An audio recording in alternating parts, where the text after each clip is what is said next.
Hi everyone and welcome to the Timeless History channel.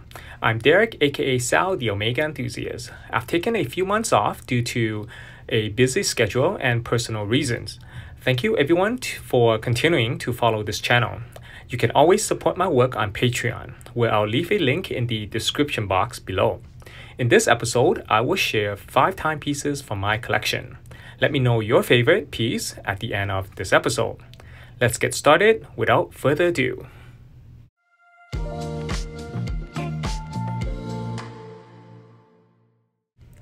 The first piece is this 1968 reverse Panda Seamaster chronograph, which I've been wearing routinely in the past few months. It is under reference 145.005 and carries the famous 321 manual wind Omega chronograph movement. This reverse Panda dial variation is specially made for the US market. You can click on the link above to watch an episode I made about Omega watches made for the US market. In the past, I've uploaded a video showing my collection of 321 Omega chronographs, which you can find in this channel playlist. This piece has to be my new favorite, and I've been hunting it for years. Of course, before I consistently wear a vintage watch, it is highly recommended that the watch is recently serviced. Take my word, you want to avoid wearing down a chronograph movement. The repair costs will not be pleasant.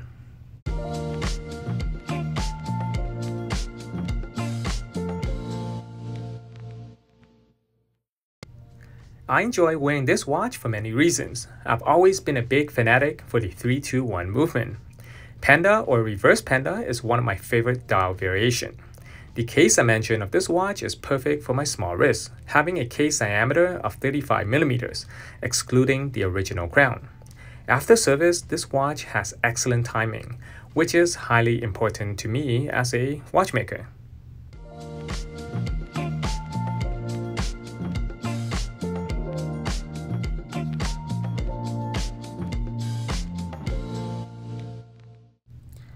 The second piece is very old, which is this Vacheron Constantin in 18K gold, dating to 1921.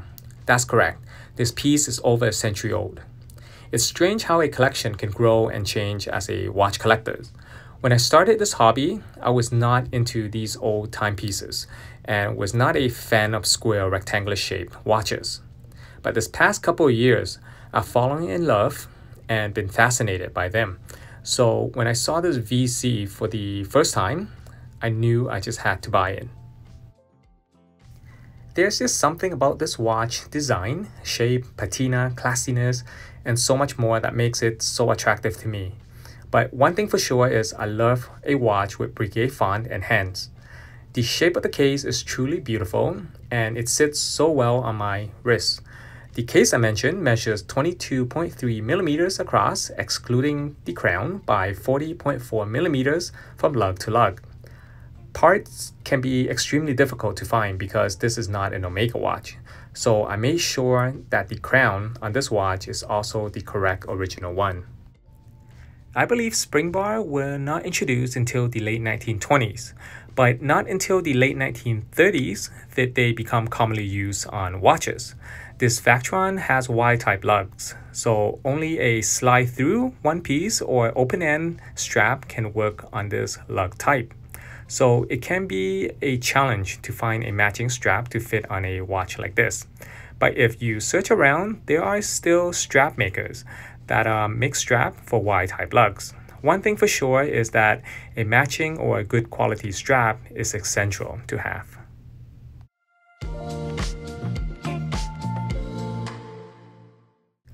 This third piece is a unique 1938 Rolex chronometer watch. When watch enthusiasts hear the brand Rolex, they imagine something like a Datejust with a screw-in oyster crown. But I, on the other hand, am looking for something different. And this piece under reference 3540 is precisely the kind of Rolex I am looking for.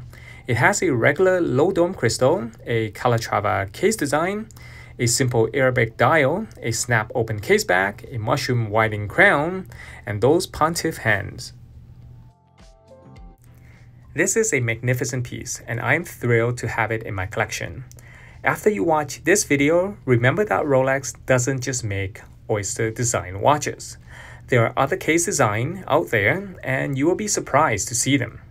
This piece wears perfectly on my wrist, measuring 34 millimeters across, excluding the crown, by 38.8 millimeters from lug to lug. Since it has wire-type lugs, I had to look for an open-end strap to put on it. It takes a manual wind movement with the small second feature, which is thinner than the one with the center second feature. This allowed the case to be slim and worn as a dress watch. It is also uncommon to see a Rolex with a sub-second dial. I have posted this watch on my Instagram page a few times, and it attracts a lot of attention since it appears similar to the 2023 new Rolex 1908 model release.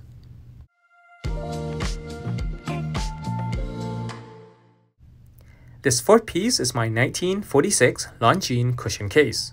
I own a few Longines watches, but this one has to be one of my favorite. The dial's Roman numerals makes it appear like a miniature clock on the wrist, and the word Longines above the sub-dial instead of below the 12 o'clock makes it unique. When you own a vintage watch, the set of hands must be correct.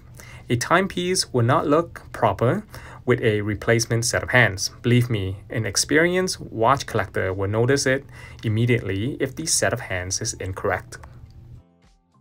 Like the Rolex, this Longines has Y-type lugs, so the strap has an open end. Knowing how to match a watch with the appropriate strap is essential to collecting watches. If this is one of your weaknesses, consider clicking on the link above to watch a video on how to match a watch strap. A cushion case is usually small. This piece measures 30 millimeters across, excluding the crown, by 35 millimeters from lug to lug. However, they were more prominent than a round case timepiece with the same case diameter. I consider myself a picky watch collector, so the crown on my watches must be original and correct to that watch. This Longines is also a manual wind watch. You will notice that most of my watches are manual wind. This is mainly because most of the watches I collect are relatively old, and I feel more connected to my watch when I hand wind it before putting it on.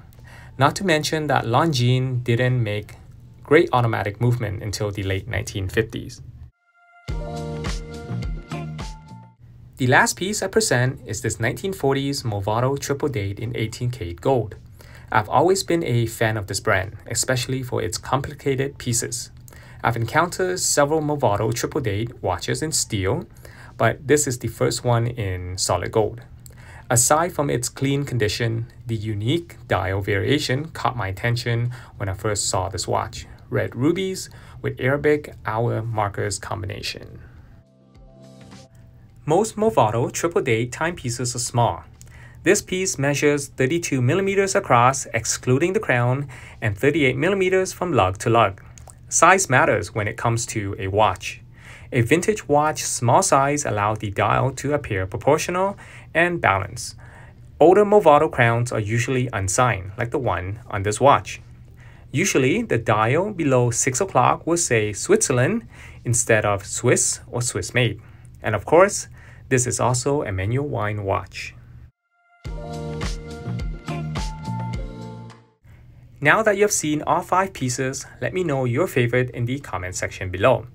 You can also visit my channel's playlist to view my other personal pieces. You will learn from my collection that I do not fall for overly hyped pieces, such as the Speedmaster, but I look for pieces that I will enjoy wearing and not care what others may think. But I am picky, so I do require my watches to look in great shape. If you have any question or comment, please share them in the comment section. Thank you for taking the time to watch this video. I greatly appreciate your support, and I see you in the following video.